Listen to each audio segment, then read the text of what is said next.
माननीय श्री बाल योगी उमेश नाथ। मैं उधर आ जाऊं। माननीय सभापति जी, 10 मिनट।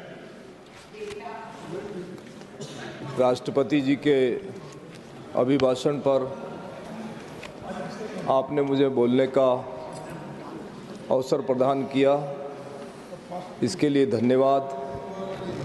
माननीय प्रधानमंत्री जी और राष्ट्रपति जी के बहुत ऊंचे विचार और ऊंची सोच के माध्यम से राष्ट्रपति जी का भाषण बहुत संतुलित और बहुत व्यवस्थित है। भारत की विकास यात्रा और अमृतकाल को अभूतपूर्व उपलब्धियां प्राप्त हुई है। हम ये मान के चलते हैं कि इस देश में बहुत लंबे समय से धारा 370 भी चल रही थी और उससे लाखों की तादाद में लोग जूझ रहे थे।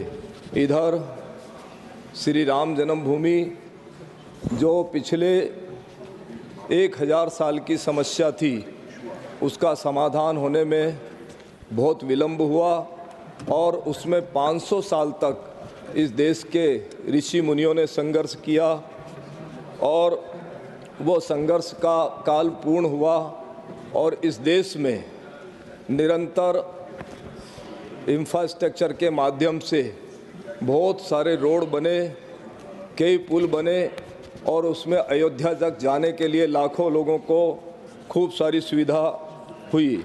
माननीय प्रधानमंत्री जी के किसान सम्मान निधि के तहत करोड़ों किसानों को पिछले महीने लगभग 4,41,00,000 रुपए की राशि का भुगतान भी हुआ।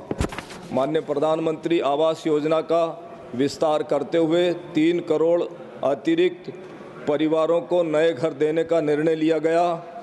इसके लिए 5,36,000 करोड़ रुपए खर्च किए जाने की योजना सरकार ने बनाई।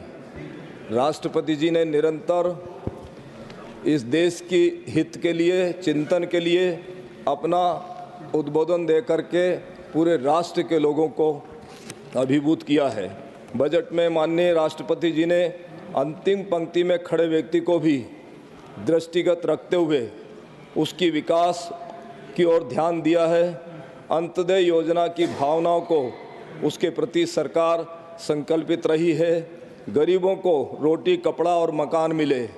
एक तरफ पिछले अनेकों वर्षों से हम ये बात सुनते आ रहे थे कि तुम हमको वोट दो, हम तुम्हें रोटी और कपड़ा और मकान देंगे, लेकिन जब से इस देश में माननीय प्रधानमंत्री जी की सरकार आई तो सबसे पहले गरीबों को रोटी, कपड़ा और मकान देने का संकल्प लिया गया।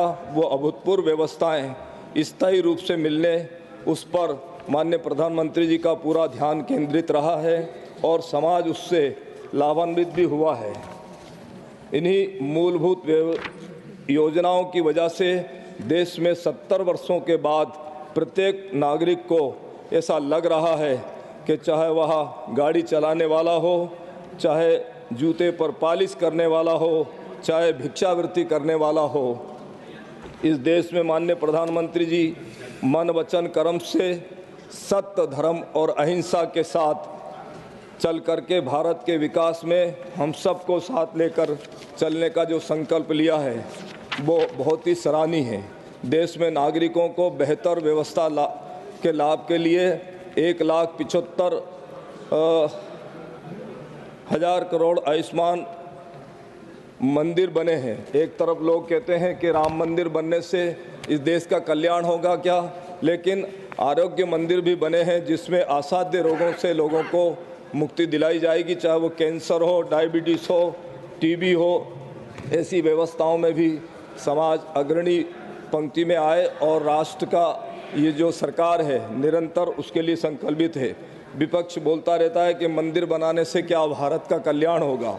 माननीय मोदी जी के नेतृत्व में जब से भारत की सरकार चल रही है, भारत में पूर्ण रूप से शांति बनी हुई है।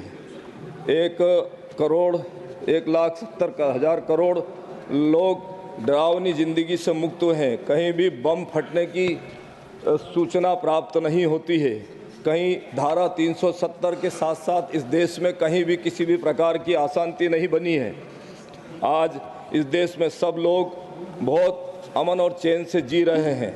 माननीय राष्ट्रपति जी ने अपने अभिभाषण में सभी लोगों के जीवन के लिए ध्यान दिया है, लेकिन कुछ लोग उनकी राजनीतिक से प्रेरित बजट बता रहे हैं, जबकि बजट में सभी बातें ऑथेंटिक है, बकवास नहीं है। भारत में इंफ्रास्ट्रक्चर के माध्यम से पूरे भारत को जोड़ दिया गया है और उधर माननीय मोदी जी का ऊंचा विचार, उनकी ऊंची सोच, उनका ऊंचा चिंतन, सबका साथ, सबका विकास, सबका विश्वास, सभी प्रकार हम सामाजिक समरसता के रूप में देखने को मिल रहा है और जाति पाति पंथ संप्रदाय को एक तरफ रखकर इस देश में सब लोगों के लिए काम हो रहा है। जो काम 70 वर्षों में नहीं हुए वह केवल 10 वर्षों में करके दिखाए हैं। श्री राम मंदिर की समस्या जो कि बहुत पुरानी थी उसका भी समाधान हुआ है और हमको ऐसा भी लगने लगा कि इस देश की एक बड़ी पंचायत जो राज्यसभा और लोकसभा है उसमें अनेकों ऋषियों का नाम लिया गया है। माननीय प्रधानमंत्री जी के आने के बाद लोगों के माथे पे तिलक लगना देखने को मिला है, हाथ में रक्षा सूत्र बांधने को देखने को मिला है और इस देश में सब लोग सनातन धर्म की परंपराओं के साथ जीने का अधिकार जिस तरीके से लोगों को मिला है, मैं समझता हूँ कि घर घर सनातन की चर्चा हो रही है। माननीय राष्ट्रपति जी का ध्यान इस देश के गरीब से लेकर अमीर तक बना हुआ है। इन्हीं भावनाओं को बिल्कुल पवित्र है।